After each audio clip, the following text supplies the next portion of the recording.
Take 2 casting couch. Yeah. Do you know what casting couch is? Yeah. Unfortunately, yes. Break cold open. That's how we're gonna open it. I like the questions. Thank you. What is your philosophy that you approach specifically bachata training with? So my approach to the bachata, I would say, is like, first of all, like always foundation. So basically like, and what I mean with foundation is basically like the traditional style.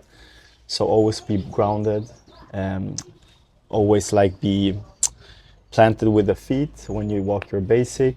Try to add the shoulder as well. And try to make it like flowy, like the foundation. This is the first, like one layer. And then I have so I will call that the foundation only. Like, then I have an essential part, which is, for me, is like the bachasuk, the bachata sensual, like for example, the body movement and stuff. Everything like from that part is the flowy part, I would say. So in the song, when the bachata bongo is going, I think of it like the foundation, add the foundation, and when I hear the slow part, or when I anticipate the slow part is coming, then I'm like, okay, this is the flowy part. I just do something flowy, whatever floats my mind. Depending on the entrance and the exits, I try to time it always with the music. So that for me is one part as well. Then we have which I call the part where I can express myself. And when I do that, I do it with I try to do it with my own flavor. So the popping, I try to add it. So basically it's Pepe like flavor. Yeah. Basically it's like smaller movements, very, very like sharp, but also for me it's super important that that it has to make sense to the music, you know? My body has to show the movement, like the accents maybe, like the just flowy parts. It always has to make sense for me, and I always try to make it make sense for my followers or like the rest of the people. So that's I can say that's the like musicality part of it. But then in that layer, I also try to train the energy, like the energy in the derecho, mahao, and mambo. And I always, this is what I've been training with, like the past time. It's like really showing the energy, like making the people or me or my follower really feel the energy. So for the layer derecho, like slower movements, just super flowy, mahao a little bit more energy, and then mambo a really high energy and much more footwork basically. So this is what I think basically my bachata is like based on, I would say. Yeah. If we go with the categories of connecting with yourself, connecting with the music, connecting with your partner, and connecting with the environment, how do you interpret each of those 4 things? So connecting with music, I interpret it as like I said, like the intro, derecho, mahao, blah, blah, blah. I always try during the intro, like just feeling the song, making my followers feel the song as well. So being like super chill in the movement, not anything like particularly like difficult. And then when the song starts, I always try to get into the music, always start strong with my one, and usually do like a basic, but connecting with the song is basically just, for me, it's just feeling what I feel at the moment and not try to think so much. The only reason I have been thinking a little bit with like the energy of the music, because I feel like that is like something I've been struggling with. And when I see my demos, or when I see like the Jack and Jill's competition, I've not really seen a difference in my dance, you know, the energy wise. So that is connecting with the music, like really making me make sense to the music and to my followers, or to the ones that are like watching, like for example in the competition, or like jury jury members. Connecting with my partner, it's really different, because then it's a level of like making her feel safe. So always be like always hold up my frame, make her feel like comfortable in that way. And then I always try to like match my follower. So if I see that she's uncomfortable with maybe me doing too much solo, I try to bring it down a notch and try to like lead more. Like I would call that like a percentage of my leading. So usually I like to be at like 50%, because I like to be more open when I lead, or maybe a little bit more.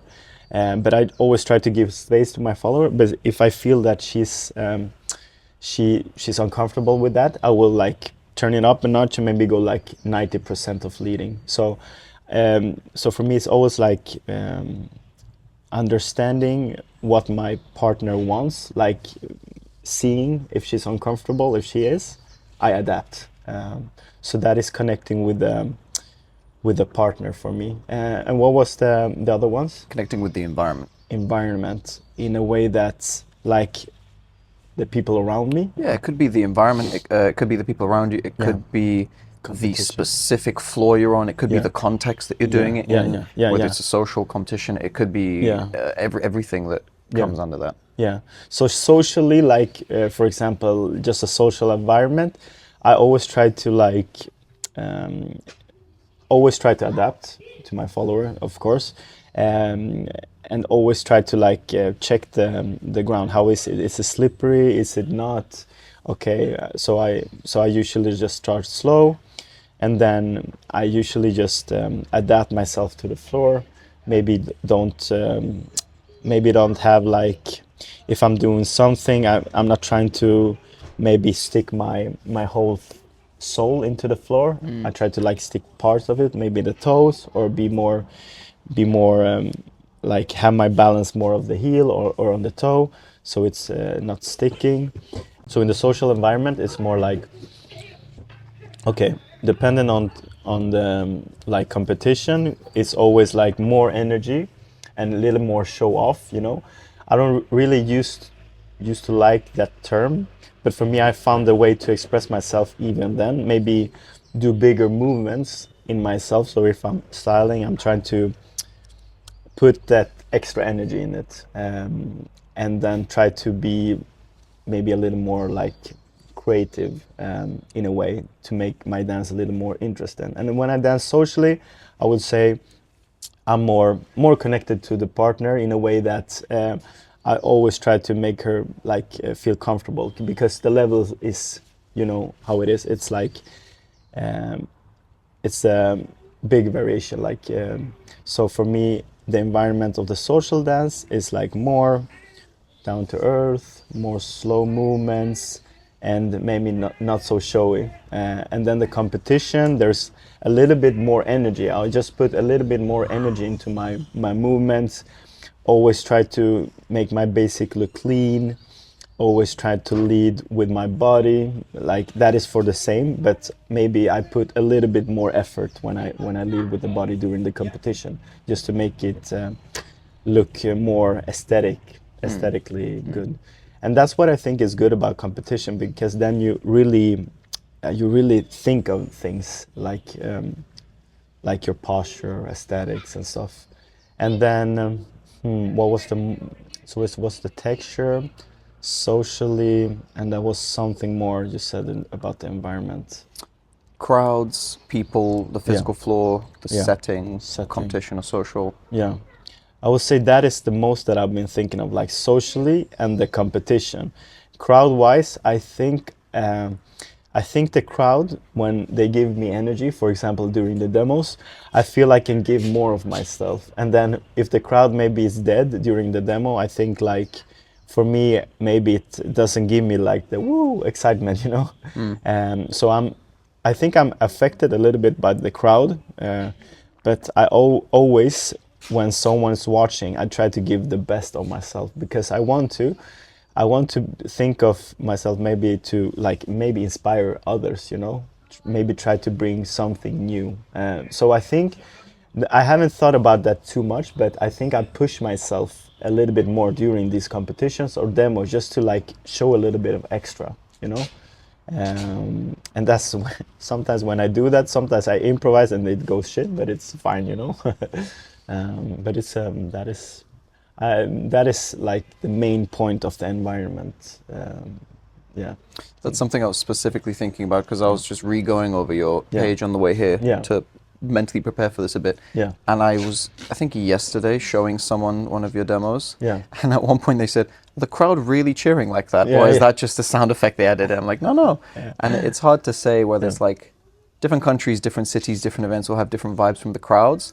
Plus For sure. the energy that the artists bring out in the crowds, like it's it's a self-fulfilling thing. So the more they do, the more you do, and the more you do, the more they do. Exactly. But you know, having a dead crowd for a demo is kind of tough. But also, it's hard. One thing I really like that you do is just to simply. One thing I think that a lot of maybe organizers or artists or whoever don't realize is that when the crowd is physically far away from the demo, it's harder to get hyped. So when I look at your demos, for example, or these big events where it's much more of a traditional vibe or a fun vibe or a solo vibe, the crowd is just right there. Yeah. And you can like feel the energy, and it's so harder to feel disconnected when you're connected. Exactly. So yeah. That's true. That's true. Yeah. I can comment on, one of the things you said about connecting with your partner, because I followed you for the first time yesterday. Yeah. It was so fun. Well, it was Oh nice. my Nice. God. Oh my God. Oh my God. One of the girls you danced with yesterday, who's my friend, I saw someone out the corner of my eye was watching us. I didn't know who it was until the end, and I saw it was her. And I was like, how much of a dumb smile did I have on my face the whole time? She was like, I haven't seen you really look that happy for a while. I was like, I had so much fun. Oh my God, that's so nice. And yeah, and that's the whole reason, like, I do this because of the social dance. It's so nice that you say that, because that makes me like more motivated to like keep on going. And from the start, I always try to be the best social dancer I can be. So for me to like be able to like get some sort of a feeling from you, it's amazing for me. I really enjoy that. And it definitely, like you said, you have to adapt to the follower. So it's hard. It probably takes more average skill to have a conversation in a dance the way you do, as opposed to maybe someone who's starting newer. Just like salsa, for example, shines are much more popular. You can tell if you're dancing with someone new and you separate and do shines, if they immediately look like they're panicking, you're like, okay, 1 count of 8 is enough. Let's connect and go again. Exactly. So it's that percentage of leading that you said. And it was really cool for me because I've been looking at you in socials for a long time. At Finland, I was like looking for a while at the after party, and I'm trying to like dissect it. I'm looking in the demos and I'm trying to figure out what it is that works. So it was cool to be on the receiving end of it yesterday, to actually feel it as well, and to put it together. So for me personally, it was great because, like you said, it was a combo of leading and solo work while still connected. And whether it was like lyrical interpretation, whether it was just certain instrumental parts that you just knew, it's such a fine line to walk, expressing your musicality to the song you want, without relying on the follower to also need to know what it is. Yeah, exactly. Because there's a difference between musicality and memorization. If you remember everything, it doesn't necessarily make you musical. No. And if you try and make them hit the most obscure bass or guida hit, you can't really lead it because it comes out of nowhere. And you only need to know it. So it was cool. Okay, nice. It was really cool. And I enjoyed it as well, because I feel like we have the same vibe. And then I really feel like for me to be able to lead that requires a follower like yourself to be good in a good level. Yeah, exactly. Like, so for me to get that cred, you should give yourself cred as well, because if you're not connected and not like playful, it's hard, you know. I've had dances that I feel like, okay, this girl is uncomfortable, or like this follower is uncomfortable, okay, I need to turn it down a notch. So actually, if you bring me that energy, I will respond with the same energy. And if you're in low in energy and maybe more timid, I will go back to that, because I don't want to like make you feel comfortable. And I think that is the hardest part, because like I think this like way of dancing that I'm trying to do is like more of very reliant on the energy I give and how I receive it as well. And people to be open to explore and maybe not like only dance like strict bachata, you know. I don't know if I'm make sense, but like it's a different part of just dancing like bachata, like the 1, 2, 3, 4 tap, blah blah blah, and then maybe just go away from that whole train, like just to leave at the station and then come back to it. And I think like that is a hard thing to do if you're not used to it. So usually when I see like bachata dancers, they usually have like a pattern all the time. But when I try to dance, I never try to recognize any pattern. I just try to be in the music, and that is also for me a way of like not get bored of myself. I feel like, because I feel like when I started dancing, it has always been like in the same pattern. Like I have like done the na na na 1 2 3 tap and then do the sequence, right? And then I tried to like, okay, what is happening if I like chop it up and do something else and like get back to the bachata in the end, and this is like a constant struggle I'm having to be able to do it. So I'm trying to always like perfect it, and as you say, like.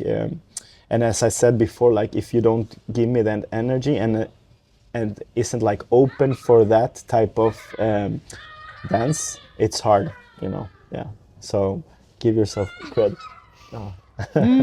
Having a crowd here. Yeah. I think I like the analogy of the train station. Yeah.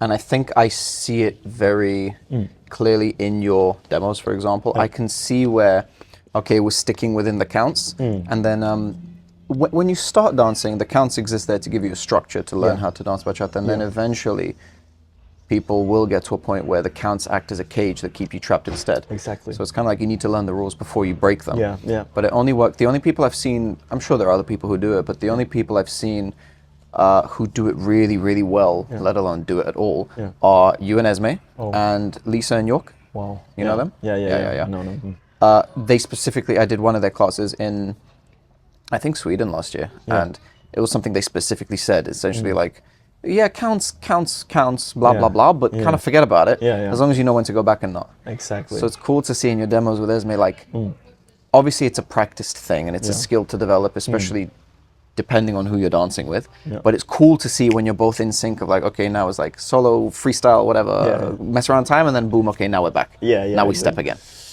Yeah, I think that is the hardest part as a follower, I feel like. But Esme is doing it like super good. And I feel like just if we go back to the Esme and me part, like we have, in the beginning when we started, because we started together, we were actually like basically doing the same thing, like combos and then like bachata steps. But there was something that clicked to me when she said, just let me go, like leave me, let me do a little bit of a solo.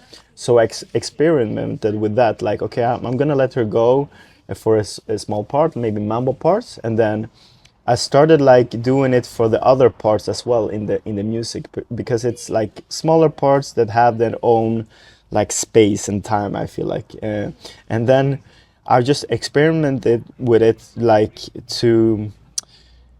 And at some point, Esme become really sensitive to that. So it's like she's reading my mind, and it's so crazy. Like she knows when it's like, okay, this is the part, and then we get back. And I always admire like followers understanding that part, because I've danced with like people I've never danced before, and they understood it directly. And I was like, am I being very clear about that, or do they just have like a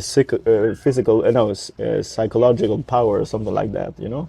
It's crazy. So, but I think what's helped me the most is like being able to experiment it with Esme. Like, okay, how does this feel? Does this make sense? Like back and forward, yada, yada, yada. Yeah.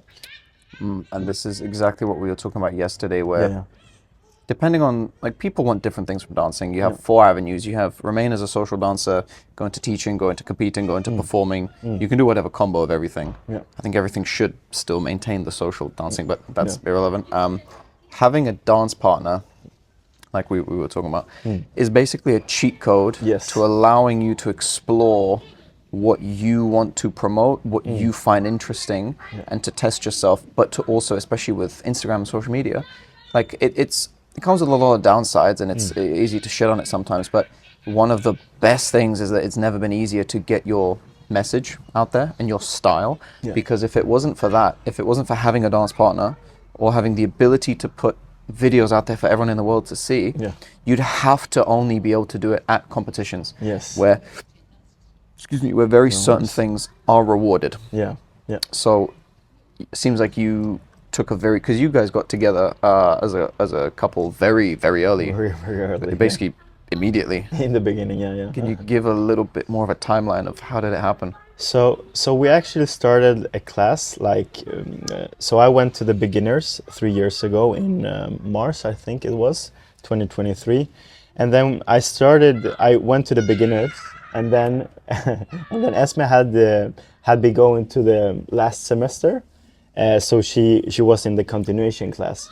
And the first week I didn't go, I think, and then next week I wanted to try the continuation because I felt like, okay, beginner is nice, but I want to try to, like, challenge myself.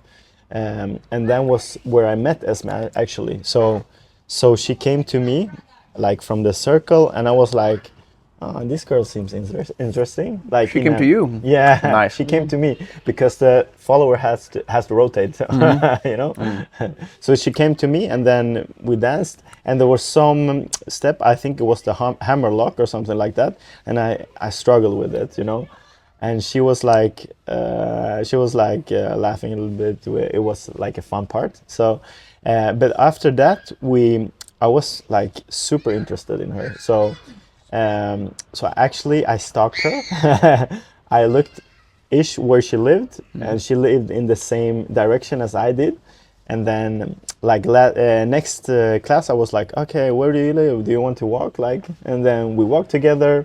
And then after that, we clicked directly. And then we started, like, when we actually got, like, together, which was like, it was fast. It was like 3 weeks after we met or something like that. We started practicing, like, a little bit by little. And then the first year we trained intensively, really a lot of, like, combinations. We had, like, a list. We called it certain names just to, like, recall what the steps were. And then we went through the list, like, okay, we need to practice this, like, 1 or 2 hours a day. And we really kept it, like, consistently. Like, for example, I think it was like 1 year or something-ish, 1 year. And then we got a little bit down because there was a lot of festivals and, like, work and stuff, so we didn't have the amount of time that we did before, but we went to a lot of socials and stuff.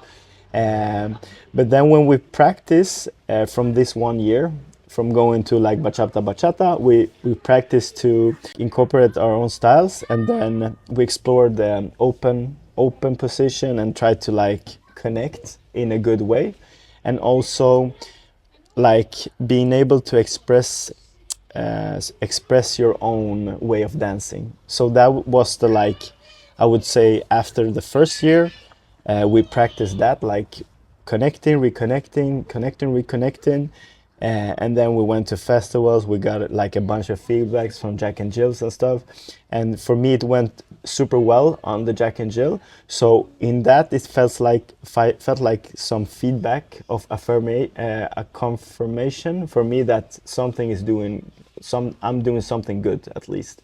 Maybe I didn't win, but it didn't matter. But for me, like, going to the semis or finals, for me it meant, okay, I'm doing something good. And then sometimes I ask for feedback, sometimes no, because I always, like, been certain of what I need to work on. And then for the, like, 1.5 years from now, we didn't practiced so much together, but I've practiced a lot of solo dancing. So solo dancing for me has like been super important for me, because then I really learned to experiment with myself, what I can do, and then how I do it, and then the timing of the like music and what I can do and not to interrupt my followers. And then I just took it to the social scene and then went on with it, and here we are basically. So and it's a constant struggle for me. Like I always tried to do better, always, and I think I always had the hunger to do it so as well. So and now we've been teaching, we gotten like more like workshop stuff, so now I can really put like words into what I do. So if this was like 1 year ago, I wouldn't be able to explain like what it is I'm doing. There's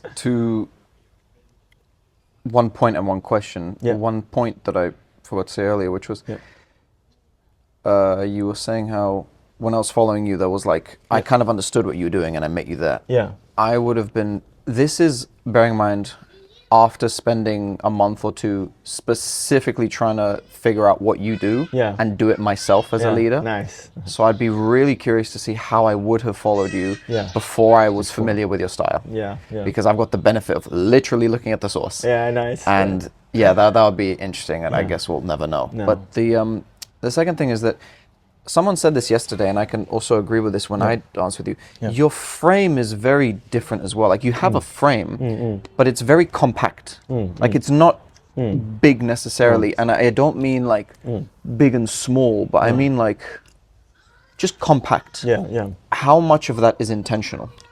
So I would say, I don't know if it's my bad posture. No, but but usually I don't try to do this. So when I started, my teacher always said like, lead this way. This is the best way of leading. Then I found out, for me, the nice way of leading, what I usually do is like to have your hands on the follower's shoulder blade. So I connect with the hands on the shoulder blade, and then I try to feel her like pushing with her back towards my hands. And when I do this, I can lead pretty much what I want to with my body.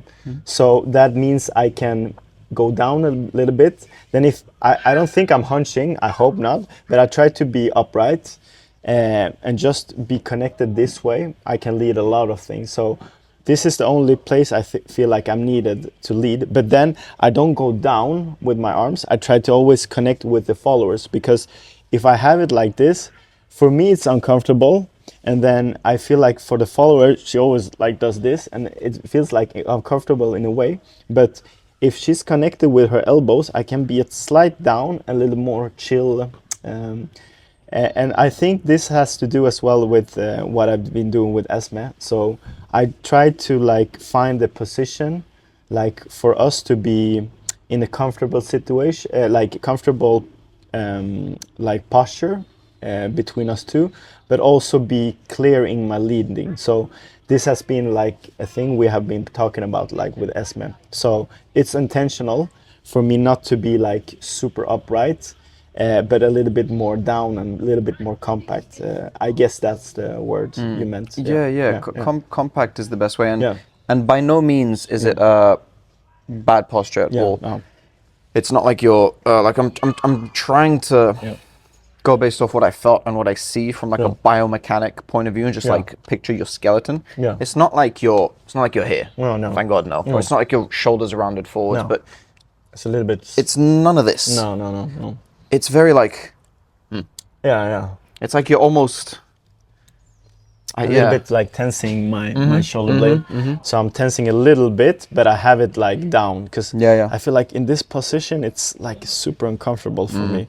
So, and then if I do it like this, these like breathing up and in, you know, these aren't like as clear for me, because when I'm in a neutral position, I can really show the like breathing up.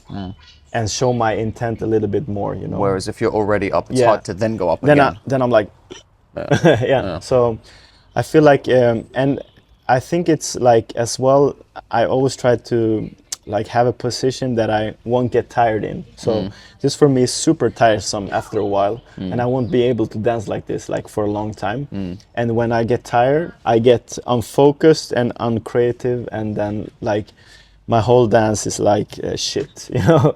So I try to be like in a position which I don't get tired and can dance like for a long while. Like basically, I feel like Kizumba is that type of dance, you know. They have like a super chill posture and just like is super clear with the body movement, like but just finding a position that's comfortable for me and maybe the follower as well. And one more thing only, with if she's not connecting with her arm, I try to lift it up a little bit, just adapting. Yeah. Yep. Do you find that the height of the follower changes that at all? Because it's a unique frame you have, so I'm wondering if the height affects it at all. It just affects the way I'm having my arms. Because if I have it like this and it's a super short follower, like her shoulders will come up like automatically, and I feel like, well, if you're a high level follower, I think you will always have your shoulder like within your body. So they will find a way to just like be compact, right? Yeah. Where do you see the future of your style going, whatever this style turns out to be? Do you have a roadmap of where you think it might, or it's just very exploratory right now? Very, very exploratory, I would say. But that's the like beauty of it, I think. It's like, because I don't have like any strict goals. I always trying to do better. Like always, like for me, the goal now, like I said, is like really showing the energy of the music, but also try to explore within myself how I express myself in the music, and always try to be connected and make it make sense to every follower. So for me, it's always been like being in this tug of war of trying to connect with my follower and make my energy and maybe what I try to create, make it like make sense to her, and maybe for her to also be able to experiment, you know, because there's so many lady styling classes, and I mean, where else are you gonna style if not on the social dance floor? So maybe I try to extract that side as well, you know, so they don't like feel, okay, this is lady style and this is social dance. Why not combine the both, right? So I think for me, the goal is just to keep on going the same way, but always try to like experiment, always be musical, always try to be connected, always try to have the foundation, explore a little bit more with Bachata. I'm trying to do that. It's a constant struggle for me because I'm trying to get the not motivation, but try to get more inspiration. Like I try to get more inspired with Bachata, but it's not for me. It's not like all there yet. So maybe there, and try to get in more into like the Bachata essential and really dive deep into that, because I think like all this elasticity and stuff will like change my dance in some way. Yeah, I would say that the path isn't clear, but I'm just taking it one step at a time. So I try to be centered, like, okay, what do I need to work on this week or maybe like in the future, and when I feel like that is landed, I try to go to the next one. Yeah. So, yeah. Not seeing a clear way forwards or necessarily what the end goal is, but maybe just seeing what the next step is. Yeah. Kind of exciting, isn't it? Yeah, it's nice. Because then don't know what you're gonna do next time. Because it can change for me. Like some things has always been like, okay, I want to do this, I want to do this, I want to do this. But then I've been just thinking, okay, why don't I just focus on one thing? Because if I focus on a lot of things, I will get like distracted. But if I just have something in mind, I can adapt and just be like, okay, this time I want to focus on this. But this is just like my point of view. Then we have like Esme as well. We try to combine everything. So maybe she wants to focus on like following a certain movements in Bachata, and then I try to adapt to that part. But when I work on myself, I can work on the energy by myself. I can work on my body movement by myself. I can work on my expressiveness, like during the musical parts. Everything I can do by myself. And then I have the trainings with Esme, which I try to either like practice connecting, disconnecting, make everything make sense. And then I have some parts where I just practice like leading, like slow movements, and try to express the movement like with each other. Yeah. So it's a different depending on if I practice alone, which I've done like for a long time now, and then when I practice with Esme as well. So, but all this like not being sure of like the next step, it's nice because then you can always like readjust and then do something else. Yeah. What's been the most recent experience or moment you've had where it was proof or confirmation to you that, okay, I'm on the right track? I think like Jack and Jill makes like it makes you think you do something right. If I get to the finals, like I have been lucky to reach the finals a few times. Then I've noticed, okay, something I'm doing right. At least I'm dancing bachata, right? But for me, it's like also, okay, what do the artists feel like dancing with me? Because I think like that has been my most struggle, like being able to connect a lot with the artist. Because I feel like some artists doesn't give like the energy I feel like I need, or doesn't feel like I get the energy at all. But some do. So I think that is really like with the artist, it's a hit and miss. So for me, that is okay. That is okay. Maybe I need to work on something else. So then I'm watching like someone else dance, and they're like, okay, this guy got this first place. Okay, what is he doing differently? Blah blah blah.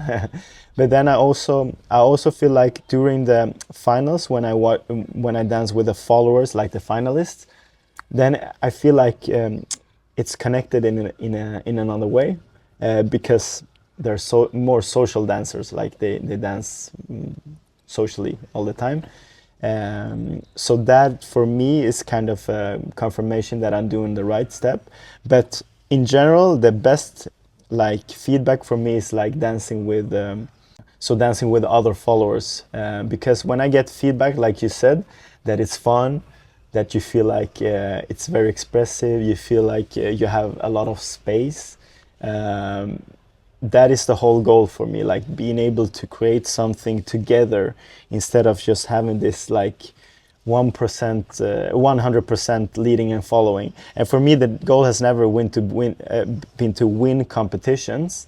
I like to compete because that gives me like motivation to explore and do something else. And you know how it is, like you get excited, you get like that adrenaline pump.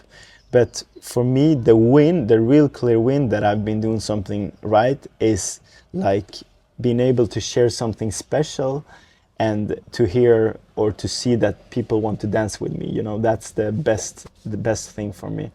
Because like from the beginning, I've always said I want to be the best social dancer I can be. And if people want to dance with me and they like it, they smile, I'm happy. Yeah.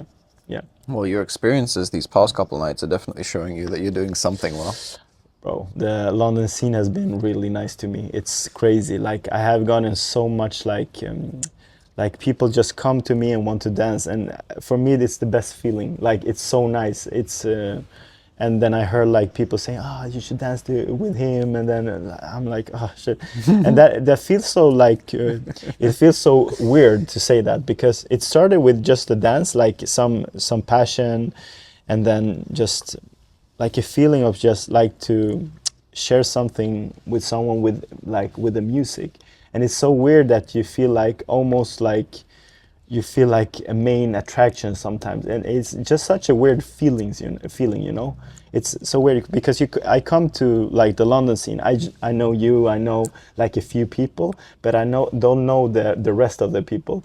And you do now. Yeah, yeah, and it's so crazy just to get that from just being able to dance. You know, it's crazy. Yeah. Yes, but also give yourself some credit as well, because dancing is obviously something you've worked on specifically. So it feels not strange to give yourself some credit for that. Yeah. But also because you're nice. Yeah. If you were a dickhead, no one would want to. Yeah, no, I mean, I'm sure some people would want to, because they don't necessarily care about the character. Yeah. If someone's a great dancer, that's all they care about, and that's it. Yeah. But it's because you have a very welcoming energy. Like even the friend's house we're at now, he met you like months ago, and he's willing to kind of let us do this here. Nice. So give yourself some credit for that as well. I know it's not like I've worked hard to be nice, so I'm going to enjoy that people think I'm nice. And I know you wouldn't say that about yourself, but so let me say it. Yeah. And I said it. Thank you so much. What was I going to say? Going back to the Jack and Jills. Yeah.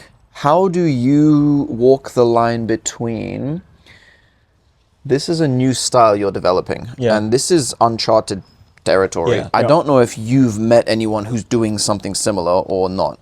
But the question is, how do you walk the line between, let's say you're dancing with a judge or some big artist, whatever.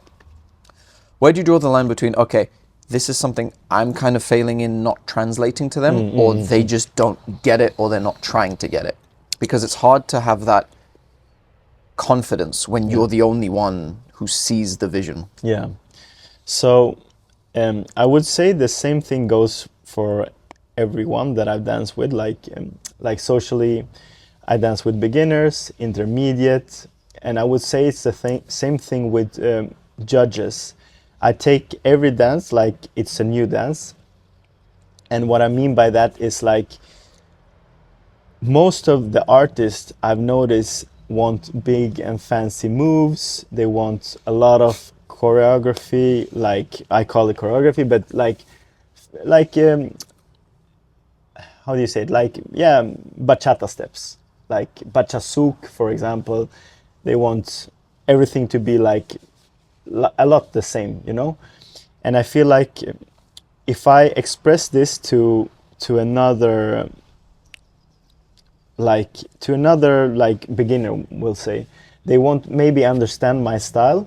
So then I try to tone it down a notch, not to be like, okay, I give up. I don't try to invoke my style in this, but it's more of I feel the energy is switching, so they feel uncomfortable. And this is crazy because I always thought like artists are like the best dancers in the world. I'm like, oh, and it's been a while since I dance with few artists. I have some artists which I love to dance with because they always give me this energy.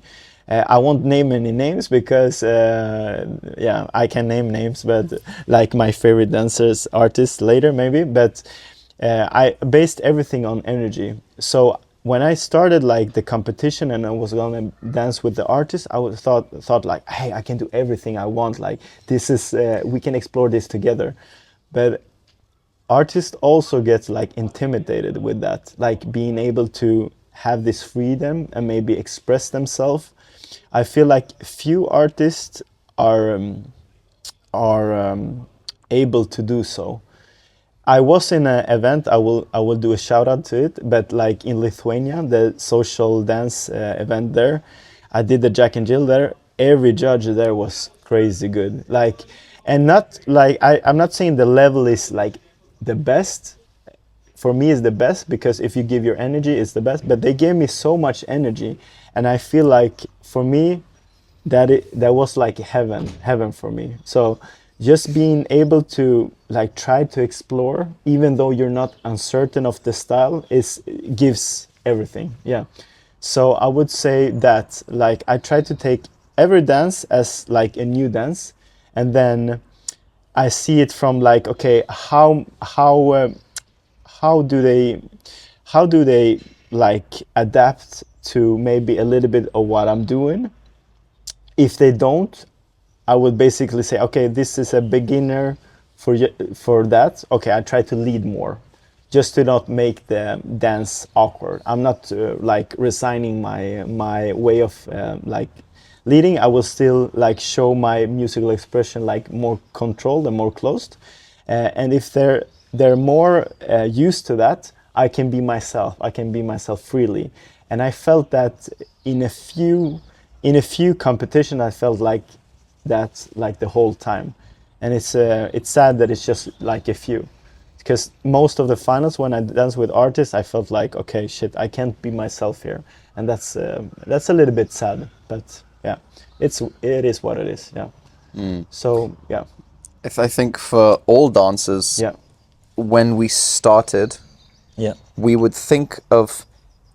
I mean, this is kind of with everything in life. Like we think of artist, someone who's an artist, as like the pinnacle of everything you can ever be in dance. Yeah. If you start doing martial arts, you're like a black belt is the pinnacle of everything you can do. If you do whatever, so many things, and then it's like finding out Santa isn't real. Yeah. When you find out, oh, actually, doesn't really mean anything. Like, okay, you're probably much better than the average person. Yeah. But some artists who are just phenomenal, which is still then a minority. Like even now, you're an artist, but I guarantee the way you think of yourself now is like, I've still got so much room to grow. So much. Artist just means like, what? Okay, cool. Oh, a dance couple probably do workshops. People like you enough.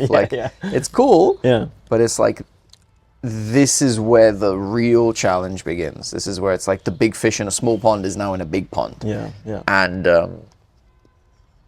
what I think you do is almost one step beyond leading and following, which I think, whether it's in your style or not, well, no, because I guess it is your style. Yeah. Yeah. It's one step beyond leading and following, because there's leading and there's following, and then there's dancing within each other and giving yourselves the space to explore, which is what you do. Yeah. And it's easy to lead and follow. Yeah. Do some figures, Yeah. do some stuff. That might be why Bachazuk, I don't know, but that might be why you're less inspired with Bachazuk, because there's minimal room for the follower to do what they want, as far as I'm aware. Yeah. You can't, like, if you're doing a clock turn, if you're doing your tilted turns, your DJs, your toalas, or however you pronounce it, you can't exactly freestyle it as the follower. It's not hard. Yes, like they say leading is a suggestion, but in this case it's more like, no, you kind of have to do it. Maybe that's like an evolution, who knows, but it does take definitely a combination of a minimum amount of skill level to connect with you as a follower, and also the mental approach. Because I'm sure you've danced with people who are objectively skilled, like you've said, but they're just, either they don't get it, or they don't understand and they're trying, or they just don't want to try, or they don't see the value in it. Yeah, yeah. It's a hard line, fine line between the two. Yeah. But yeah, like I say, always try to like show the way in like an easy way. Like I try to open up at first, and then if I feel they're comfortable, I try to explore even more. But yeah, it's not so easy with everybody, because if they don't give the energy, what's the point in trying, right? But like you said, in Bachazuk, I don't know a lot of Bachazuk, so I'm not the one to express myself. But it's, for me, it's too much of a leading, you know. It's so restricted in a way for me to be able to express. But the one thing I like about it is that it makes the lead follower looks good, and that's what I'm trying to do as well. But I'm trying to do it more in a playfulness, not more in a, you know, like a swan. But maybe when I get more into Bachazuk, maybe I will feel another thing. Yeah. So I think that is one thing I'm lacking. So Bachazuk, more of that. Yeah. I will explore it more, just to be able to maybe try it. I don't want to not try it before I judge, right? But I've seen many dancers who apply Bachazuk in a way that I love. Like, for example, like Taufik, Christian, like from the Netherlands. There are two persons that I love to watch to dance Bachazuk, because I think they do it with another style. You know, it's a completely other style for me. they do it so playful, so musical, and it's so nice to see.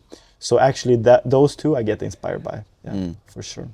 I wouldn't be surprised if, because I had, maybe there's some overlap in the way mine and your separate relationships with Bachata. Yeah. I wouldn't be surprised if you do develop like a really deep appreciation for it, because obviously in order to learn a very new style, which Bachata is, you need to throw yourself into it if you really want to get good. Yeah. But then once you understand it, I wouldn't be surprised if you think that it's a very good addition to what you're already trying to do. Because obviously if you're always being creative and playful and it's always minimal leading, then it kind of takes away the point of being a partner dance. For sure. But if maybe like 4 counts of 8 all together or split up into the song, if 4 counts of 8 is just like a really, really cool combo, then you go back to the other, because then you get that contrast. So I wouldn't be surprised if maybe that's the route you go down. I think it's gonna come in the future. I really want to learn, but in Sweden we don't have like Bachata. That's the whole, because I know they have it in Denmark, I know they have it here, but in Sweden we don't really have like experienced teachers in that sense. The older generation in Sweden, they have their own like style to it. It's like an older version of Bachata sensual, like a lot of like head rolls and and that for me hasn't been so like inspiring.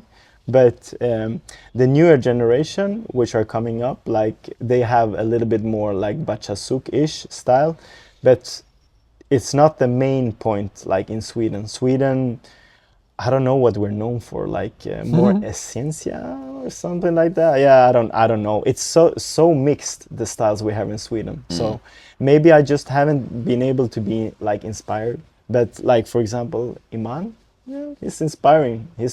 Like I love his style. So maybe if I would live in UK or Denmark, maybe I would be more inspired by that. But it depends on your surrounding, and I think that is a way that I have been like trying to do my own thing, because I never feel like in Sweden there's someone who inspires me in that way. So I think that is why I try to go my own way as well. So might be. Maybe if we had some Bachasukers, I would have gone that way as well. What principles did you carry over from your popping and locking background? And actually, tell us a bit about that first, how you started with it, how it translated into Bachata, and what lessons have you learned from that? Because I think what a lot of people don't realize is you've been dancing Bachata, what, 2 years? 3 years. 3 years, Yep. excuse me. Yeah, sorry. But you've, of course, progressed in such an accelerated way. Yeah. But it's not because you're new to dance, you're new to Bachata.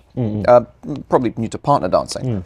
But when I started, for example, I wasn't just learning Bachata, I was learning what is rhythm, what is musicality, what is timing, what is counts, what is everything. Yeah. So how did that shape your path? So I think, I started dance, I danced for 6 years, like in popping.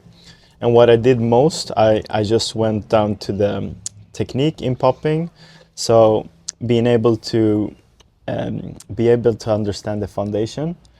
So first I just trained something that's called hits, and that's the way you like pop, basically. Then I went into the waving part. I trained a little bit about that, and then the robot part. So these were 3 like foundations of the popping which I trained. There's others, there's like tutting, that when you create shapes, blah blah blah. But I never liked that. There's groundwork as well, like floor work as well. I didn't like that. So I just did the 3 main parts which I loved. Can you give us another like just quick visual example of what those 3 are? Yeah, so hits, it's like boom, ka, ka. And then there's waving. So waving, you go down to your body. It looks like you're incorporating some small hits into the waving as well, no? Yeah, you can add layers to it. You can do like fluid ones, then you can do like ta ta ta ta ta ta ta ta ta ta, yeah. And then there's robots, so it's like.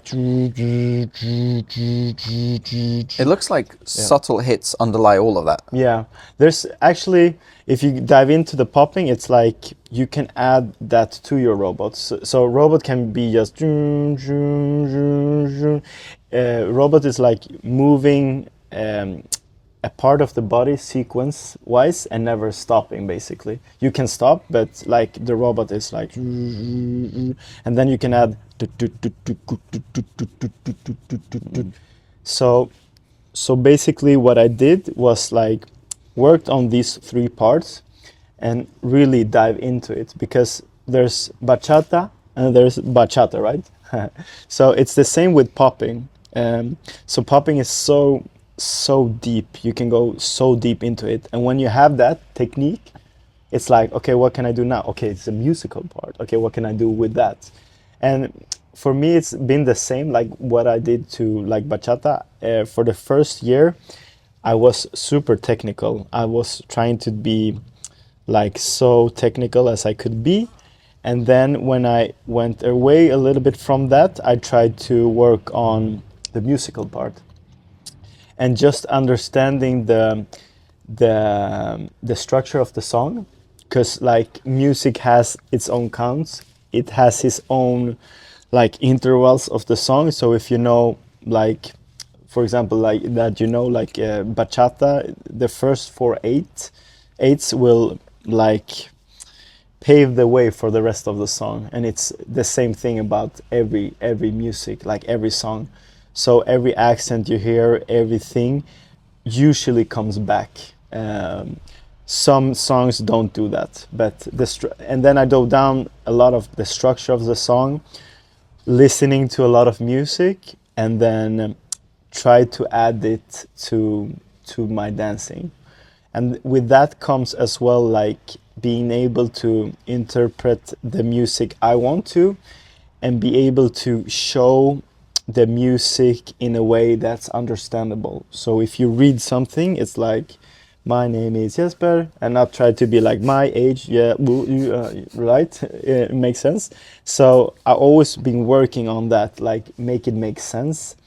And that for that goes as well, like being able to dance to the rhythm, boom, ka, boom, ka, boom, ka, boom, ka, and then you want to add ba ba ka ka boom boom ka, boom ka, boom ka, ba ba ba ba ba ba ba, boom ka. And it's the same with bachata. I try to add the foundation, blah blah blah, ka ka ka ka da da, and then like ka ka ka ka ka ko ko, and then come back to the bachata.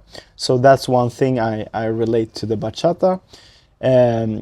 Then when I was done with popping, this is like 6 years. So, and then when I went back to bachata, it started with just me being able to understand the foundation. And first, the foundation for me was just like basic steps on the spot, and not really understanding what I did, because in Sweden we don't have anyone.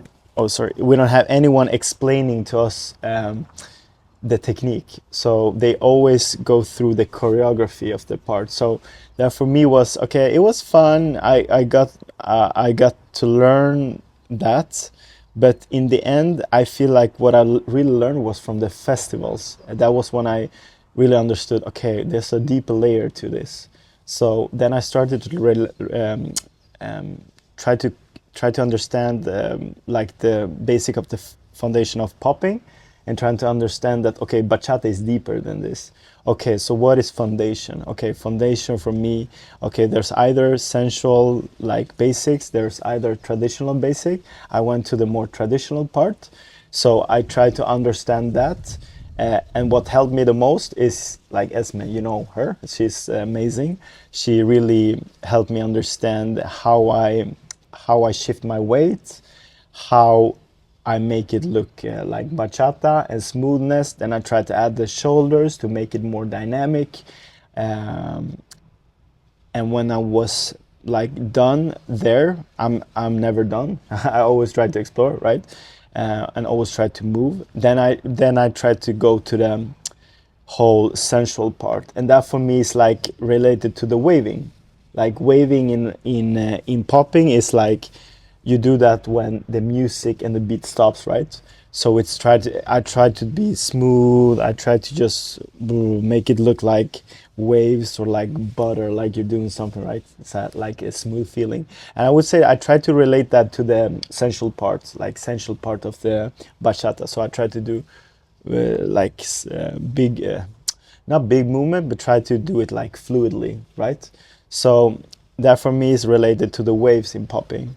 And then we have like the robot part, like isolation. I add this when I try to do something musical. So for example, I can do like, if the accents goes like pu pu pa, I like pa pa pa, pu pu pa, pu pu pa. I try to play like different parts of my body and just try to do it like crisp, you know. So if the beat is sharp, I try to imitate that, like the beat should be sharp here, and then do that. So I would relate that to like the robot part.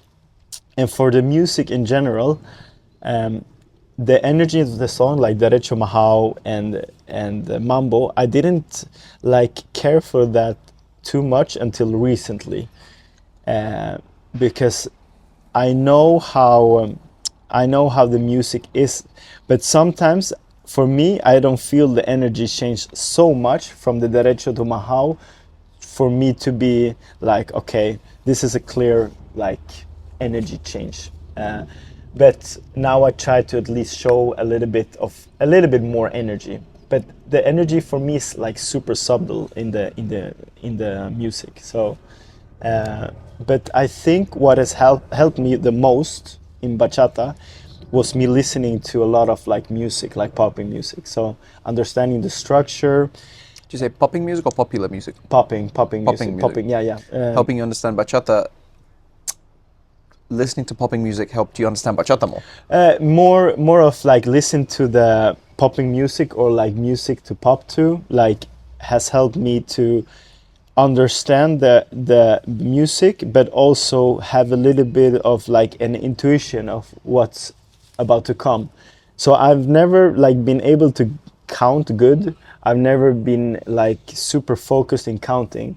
I've always been I try to listen to the music in the beginning, and then I somehow, some way, I know what's coming. So even if I haven't heard a song, like last night, it was songs I haven't heard before, but when I listen into the first counts of the music, like the 4-8 counts, I pretty much know how the song will turn out to be. And even like the first 2 counts, I know like the energy of the song. I understand that's like a little bit of like a bongo will come like in the end of the 8, and I think the musical pattern really sticks to my head very easily, I think. So the biggest advantage is the musical part. Then for like the isolation part is basically how I know or what I want to do with my body and the timing of it. Because I feel like for me, the most important part is like timing. Timing to the music for me is everything. Like being able to do it on the time and then get back to something is like super valuable for me. And we will actually have like the first time we will be judging Jack and Jill, me and Esme, and that's one thing I'm gonna like look at, like the timing of the movement, and really like I want to see the dance through the person. So that's something I'm yeah. So popping wise, I would say the music and being able to know what to do with the body. Body isolation has done a lot for me. Yeah, super much. And then just, I think being confident in myself that I can create something new. Because I've been the same way when I dance popping. I never wanted to look like everybody else. I always wanted to stick out because I want to do something my own way. It's like when you start something, you have the blueprint. Then I want to create something more, like a garden, or something more. And I think that has also made me always feel motivated about the dance and make me like push through everything that's maybe a lot of people like feel demotivated of, like maybe not being able to concede, like to be able to like win during competitions. For me, that hasn't been the goal. I don't give a shit. But for me, the most important goal is I'm doing something right, and that I'm always exploring and try to do something new. So that I would say the most, like which I can align with the popping. So spending a lot of time understanding the dance and the foundation of the dance and really understanding it in a deeper level has made me both like improve my dance, but also make me feel like there's more hunger to it. Like if I was just being able, if I just thought of bachata as like 1 2 3 tap and then turn and then do something like Zuki, I would have been bored. I still get bored with myself when I dance because I think I'm boring, and that for me is super nice because then I will always try to do something else. Yeah, I would say that. Sorry, I'm just rambling. Go for it. That's what we're filming. Yeah, I'm telling you, these questions are so nice. I'm glad you're enjoying it. Oh yeah. Cheers. Say that again for the camera. You do steroids? Let me see. Let me check your ass. Check my ass and then I'll tell you about this. Yeah. It has nothing to do with the steroids. I just want to see your ass. Man, this is nice. Yeah. I never get this treatment when I film by myself. Really? Cookies and a servant? A servant. Oh my god. You and Esme became a dance couple very early on. Yeah.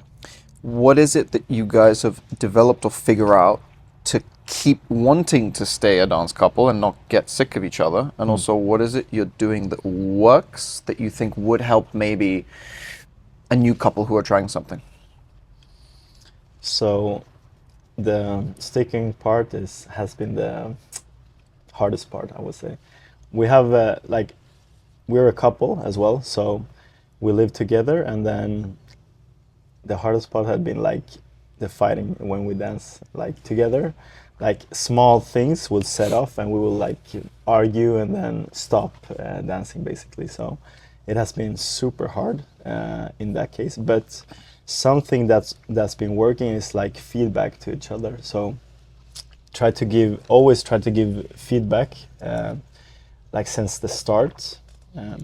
And I know in the beginning it's hard because you don't know much about the dance. You don't know like the foundations. You don't know we don't know where we're going with it. But as long as it feels like comfortable and as long as we like explore in the way that we both want, we felt like we're moving to a good direction, right? So like I said in the beginning, it was just like about moves and stuff. And then we've gotten more like technical. Okay, how does this feel? Like for example, like the posture, or like how we lead. So first we led a lot of it like in this uncomfortable situation for us, and then we thought it would like be more connected with the hands on the shoulder blade, and then maybe more like in the elbow part. And I think being able to experiment and kind of always be aiming to the same direction, even though me and Esme, we have like different styles of like dancing and different maybe ways of thinking individually, we always try to like connect and always try to adapt to one each other, and to like make the water and oil trying to blend in together, right? And I think that to always be open, and always try to be aiming like to the same goal, that has been the most important part. And just in general, being able to dance with the dance partner has given us so many things to like explore our own way.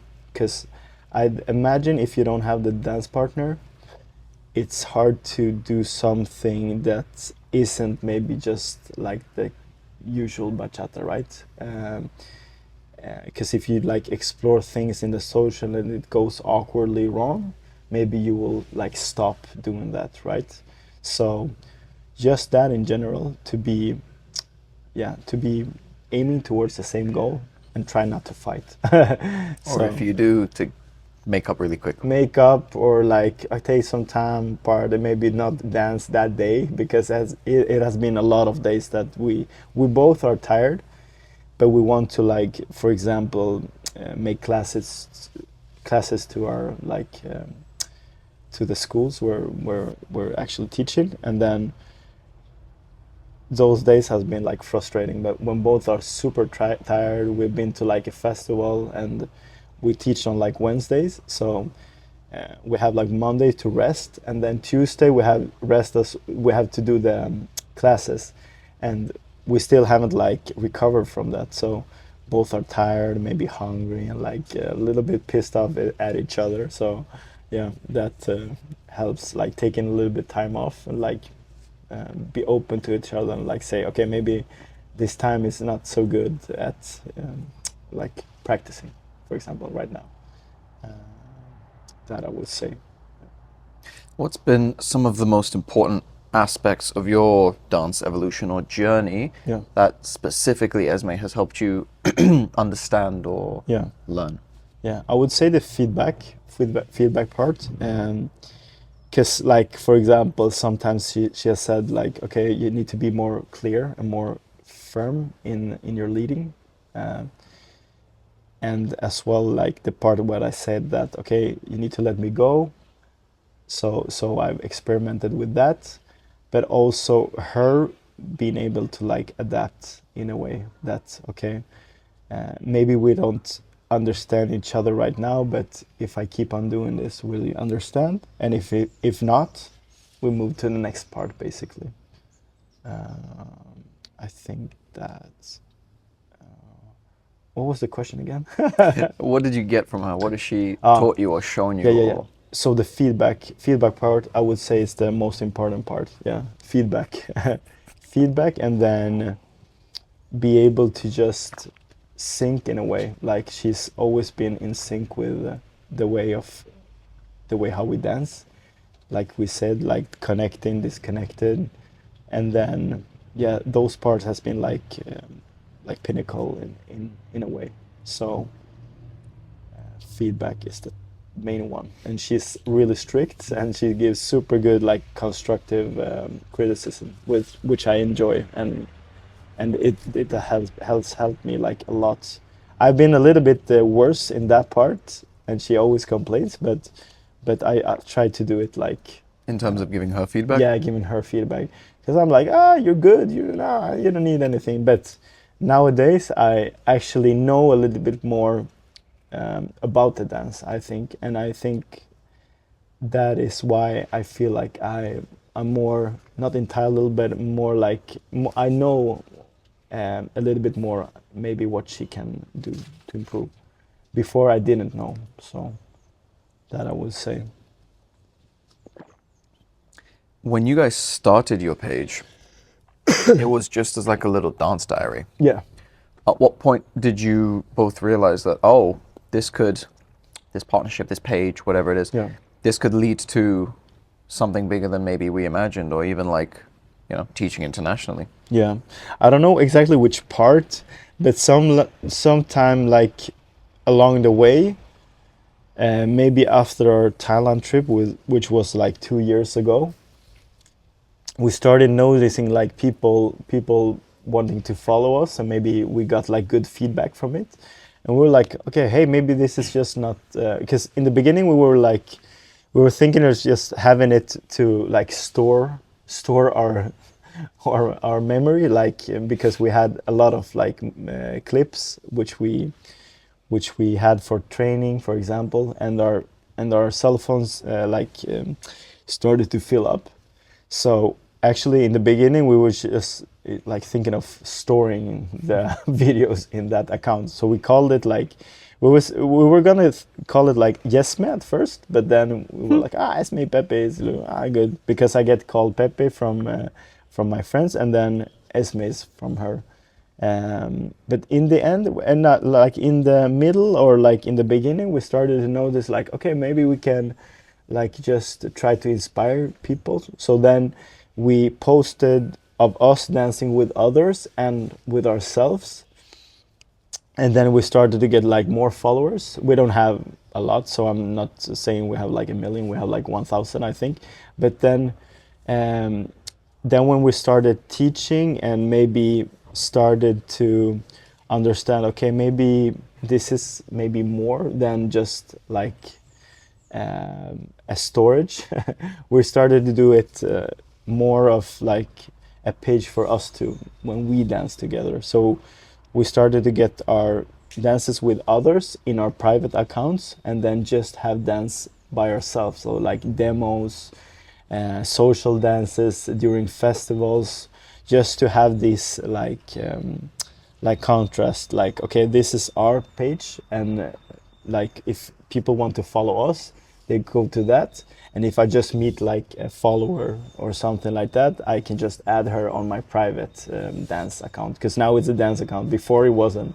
Before it was like traveling, it was some food and like selfies and stuff. Now I just have like videos of me dancing.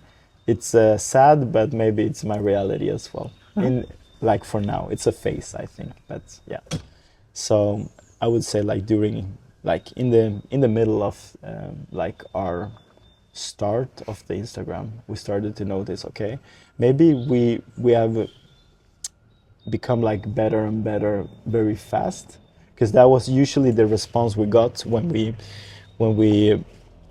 started. And then they noticed like after 1 year, they're like, okay, you're really escalating fast.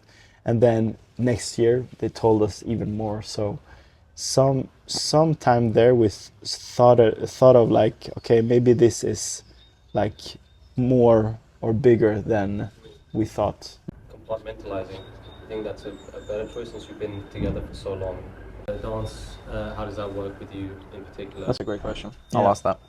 Yeah, how's But he's better asking. So. I'm gonna ask it for the camera. yeah. Okay, yeah. Okay, yeah. This, yeah. You were like, this is my day. Your question I just thought of. You know how good I am with ideas. What part does compartmentalization play in your dance partnership and your romantic partnership with the same person? How important is it to separate the two, and when is it important to also mix the two? So that has actually been one of the most like hardest part of our relationship, because like for a few months now we have been thinking of how our relationship is, and it's a lot of dance and not a lot of like dating and getting to know each other again, like with spending time alone, like together and stuff, because we're always like with people, and if we're not, we're either working or we're so tired we just watch like a film or something like that. So I would say it's really hard to separate it, because now when we teach as well, it's and we have gotten some workshops like in Sweden, but also now we have our first workshop in Tallinn, and maybe we'll have more in the future as well. So and that makes it even more. So it's so time consuming. This dance is super time consuming. And it doesn't leave so much space for us. So actually in the ends, we talked about like dating a little bit more and maybe do something not bachata wise, right? So I would say it's super important, because it takes a toll on the relationship, because it feels like we're just dance partners in the end, and the romantic part and the love life maybe isn't there as it should be, right? So it's super hard, because it feels like, okay, we're roommates and we're dance partners, but where's the romantic part? So I feel like it actually like slipped out a little bit of our hands, but we're trying to go back to it now. Yeah, I think that makes sense. That's important. And naturally, when you go into business with someone, with your partner, there are going to be seasons where it's very work focused, and there are seasons where it's more romance focused. But the important thing is that you're both on the same page about what you want. Because I'd imagine the conflict starts when one person wants to focus on the romance, but the other person not so much. There's more work related stuff. Questions to finish off, like quick ones about you. What have been some of your most favorite countries to visit and dance, because of just how the scene there is? You can feel free for all these questions just to shout out specific ones. Damn. Like shout it. Now I'm getting slayed. But I'm gonna be honest. So I'm not gonna. Do I do it in ranks or? Whatever you want to do. No, you want to pick cooked. favorites, go for it. I'm cooked if I would do it in You ranks. can say top 5 in no particular order. Okay, nice. So, Lithuania, I will say that this now is actually my favorites. Yeah, Lithuania. There's like the followers there, crazy good. For leaders, dream country, and it's also like super cheap there. The flights are cheap, the food there is cheap, followers are amazing. So for bachata and maybe food as well, Lithuania for sure. Then I will say I really love London. So UK, I would say. Well, now I'm doing it in order. Okay, fuck it. So UK, super nice. I have had a super nice time here. You've had one of the best experiences I've ever seen anyone have. Yeah, it's crazy. Like for me, the followers is similar to Sweden. It's very like up and down, but I feel like everybody's bringing like a nice vibe, a nice energy, and that's all I need, to be honest. And then food here, crazy. I love it. The best one is the one that's not from here. Yeah, exactly. That was what I said. Yeah, that food as well. These ones, blueberries. No, but so London, super nice. Then Poland. Poland is crazy. Like the followers there, very high. Yeah, the level is super high. But usually I don't really like to dance with the best of the best. It's about the energy. Yeah, it's about the energy. For me, it's not like showing off, but more like, okay, what do I give and what do I receive in return, like energy-wise. So for me, it's always been that. So if you're like the best dancer ever, but you give bad energy, I wouldn't care to dance like more than one dance. But I would say Poland, and then I want to try France. I haven't tried France yet. But I want to really go to France and just... I imagine for the solo aspect as well, especially for the solo. Yeah, exactly. And I heard like the followers there, and I've seen a lot of like dancers from France, which inspire me a lot. So there's many like Tonio, Claudio, so good as solo as well, and in partner work as well. Is Claudio the mixed race guy, black guy, curly hair? Yeah, curly hair. Yeah. Super musical. He's great. The best musical thing I've seen. I think the three French ones I know are Claudio, Bryce. Bryce as well. Oh, yeah. Phenomenal. Yeah. And what's the lady's name? She's Colombian. Manuela. I think so. Maybe. Manuela. Colombian in France. I hope. She recently came out with the Jezebel challenge, right? Yeah, I know. She's great. She's something with Manuela. Yeah. Manuela. Sorry. Sorry. The video she has with Claudio. Great. It was to a much older song than I thought it was, but they were dancing to the ending section. Yeah. Where it's perros, no? Yes. Yeah. The one that starts with the doom. Yeah. Perros. Yeah. Oh my God. Nice, yeah. I saw that one as well. I was so... Goddamn. Yeah, and I feel like that vibe for me, it clicks because it's so musical and so not bachata sometimes, you know? And that's what I like about the whole scene, that it doesn't have to be a certain way, it can be another way based on the song. Because they're all dancers as well, like they came from other stuff, and that, what we were talking about in the very beginning, that probably is where it's going to evolve to. Exactly. And I had a friend of mine who went to... where did she go? What are some cities in Spain that begin with M? Not Madrid. Madrid, Mallorca, Malaga. No. Maybe Malaga? No. Menorca. Other ones?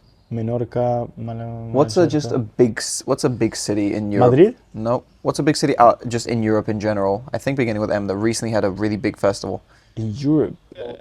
Malta. Thank you. That's a country. That's a country.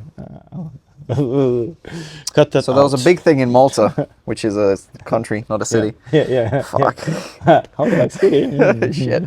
No. A friend of mine recently went there, and it was. I seem to see that the feedback from people that go to all these more traditional style, old school, especially solo events, the vibes are immaculate. You can see in the videos the crowds are hype. Like that's what all bachata should go towards, and it's less leading and following and more just dancing and vibes. Yeah, exactly. And I hope maybe in the future it will become that way as well. But yeah, we'll see.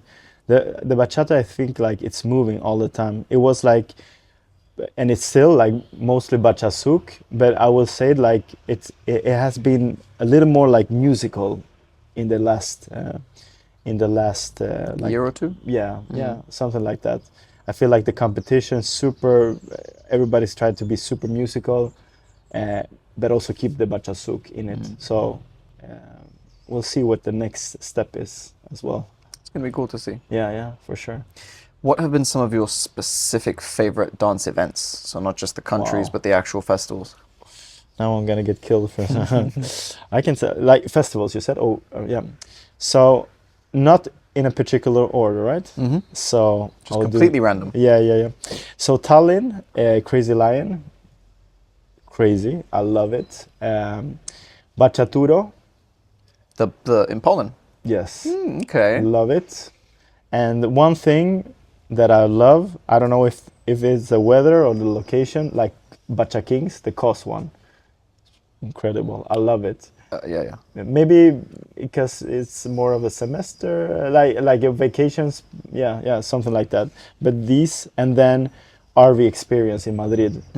They recently had one, right? Yeah. Like Cesar and Jesus are organizing it. It's crazy. Like I think it's one of the most like connected events I've been to. It's I would recommend those 4, and I'm missing some festivals, but now I can't think of it. But these are the best ones. And then in Sweden, just to get a shout out in Sweden, like Stockholm Bachata Weekend, it's super nice. In February we have it, so just to make people maybe come to this. Same venue. Is it the same organizers as Stockholm Central Weekend? No, it's not the same. But the same venue. Same venue. Different Strawberry Hotel. Yeah. So those 4 or 5 was it? I think I recommend the most. I've gotten the best experience. And then like country-wise, just for social dancing, I'll say Lithuania, London, or like Poland. It's those countries, the follower, and I'm just talking for a leader's perspective. Sure. But the followers there are like one of the best I've danced with. So yeah, it's nice. Mini rapid fire round. Yeah. Some of your favorite current bachata artists in terms of songs and singers. Artist. Oh, nice. Thought you were gonna say no. Bachata. That comes next. Yeah. Oh shit. Like singers, I would say old school, Romeo Santos, Prince Royce, of course. But like I don't know if it's new school or not, because I'm not like into it. But JR is my favorite, like top at the moment. And then I love Tony Love as well. I think it's called Tony Love. What are some of his songs? Lejos. I don't think I'm familiar with him. Toby Love. He's clearly one of your favorites. Yeah. It's Toby Love, not Tony. Okay, yeah. Toby Love. Okay. But Toby Love and JR are my favorites at the moment, like artist-wise. Then I have like a few songs that I like at the moment, which I don't know really the artist behind it. What are your favorite songs at the moment? That was the next one. Like Barcelona I like because it's super... DJ Husky, Dímelo Cupido. Yeah, nice, you knew it. But then... Everyone knows it now. Yeah. It's big. It's big. Came out like 2, 3, 4 weeks ago. Yeah, and then for JR, it's like Fabricación. It's the best song I've ever heard, I think. Then there's other songs which I don't remember right now, but when I hear it, like the new album from Prince Royce and Romeo Santos, I like Celestes, I think is my favorite, but I also started to like Menor, super nice. Dados I like, but it's been played so much, so I'm starting to get the ick from it. But Loquita por mí is good as well. Yeah. So these 4 songs are like my favorite in the new album. But then for artists more than Toby Love and JR, I can't remember right now. But I like the old classic ones, like Romeo Santos and Prince Royce are always favorites for me. Very musical and like a nice voice and very playful music. I love that. Who are some of your favorite bachata artists, as in couples, to watch when they dance? Wow, I'm gonna What get comes to mind? slayed. But the best has always been, for me, has always been Cornel and Catherine. These are like the best of the best for me. I love the way they play with the music. I love the foundation, the accents, the technique. I have never seen someone have so clean technique and be so like aesthetic in a way. I really love to watch them dance, and they're so playful and they're so musical. It's the best. Then I also like Digger and Marie from France. Super sensual, but they're also very playful. But like the elasticity and the way they like move their body is so inspiring. I love Gadir and Kate. They're so nice, so playful, mixed styles, mixed way of expressing the music, and they have a really good way of teaching as well. They're a super nice teacher. And then Claudio doesn't have like a partner, but I love to see Claudio dance with whatever. Like so. When you're that good on your own, you can do what you want. You can do what you want. Yeah, Claudio is. I love to see him dance, and then Tonio, of course, bro. He's crazy. He's crazy, and whatever partner he's with, he always like expresses it with the music. And a couple I love now, like I really enjoyed Ash and Lenny together, like as a couple. They're amazing. I really enjoy watching because I've actually led like Ash as well, and he's super, like his control with the body is crazy. Like he's so good with expressing and like moving his whole body, and it's so nice to see. But the way they interact with each other and like dance, it's super nice to see. I know how I've probably forgot like someone,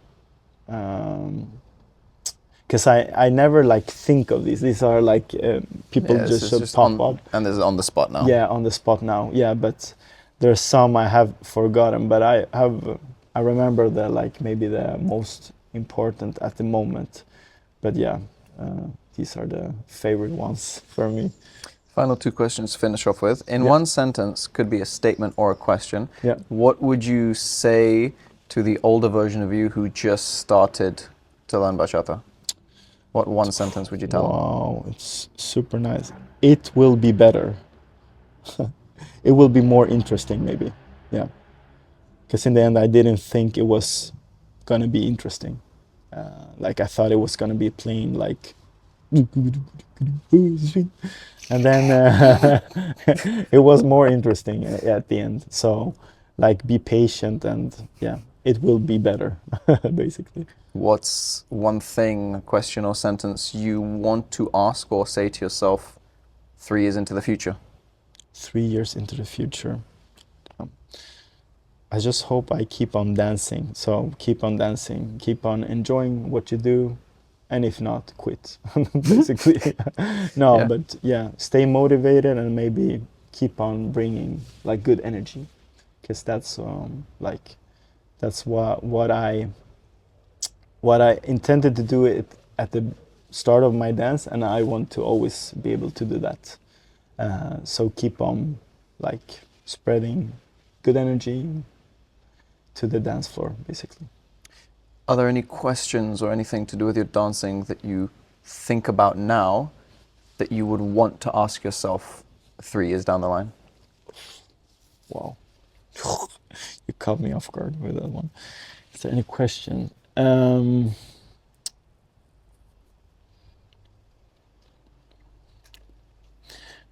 Maybe a weird question, but maybe I would want to ask myself where I'm going with the dance. Maybe, like I would say, not only like what I'm going with a certain style of mine, but maybe what I want to do.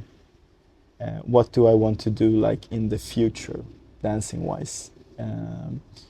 Would I want to teach like more internationally, or would I just want to be a social dancer? Like social dancer, I love, but maybe more like, okay, what do you want with the teaching? Do you just want to teach like globally? Do you want to teach globally, like internationally, or do you want to teach more like locally? You know, maybe that's a question, because I haven't figured that out yet. Yeah. Thank you very much for coming on. Thank you. Are there any shout-outs or anything upcoming? This is probably going to get posted within a month. Anything you have coming up? Any events? Anything? Any shout-outs? Whatever you want.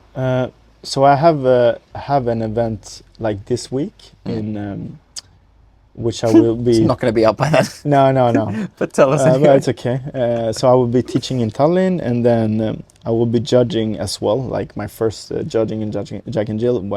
But like I have, we will be teaching maybe at 2 festivals. It's not decided yet, and I don't know if I can come out with this information yet. But I'm super happy to be able to teach in another part that is in Sweden, but just maybe more like, okay man, like go to KOS Festival, go to Tallinn Festival, try to go to RV Experience, and then just have fun with the dance. Like always enjoy dancing, and then always try to bring out your best side. Yeah, I would say that. Perfect. Any final thoughts you want to say? No, this was really fun. Like I said, you bring out like questions that I haven't been able to answer myself, because I haven't been thinking of them. But I learned a lot of things for myself with this podcast, and it's been super fun, to be honest. I'm glad you had a good time. And we got good cookies as well. Oh, so. Great cookies. They don't know who you're looking at. That guy. That guy. Okay, perfect. Cut!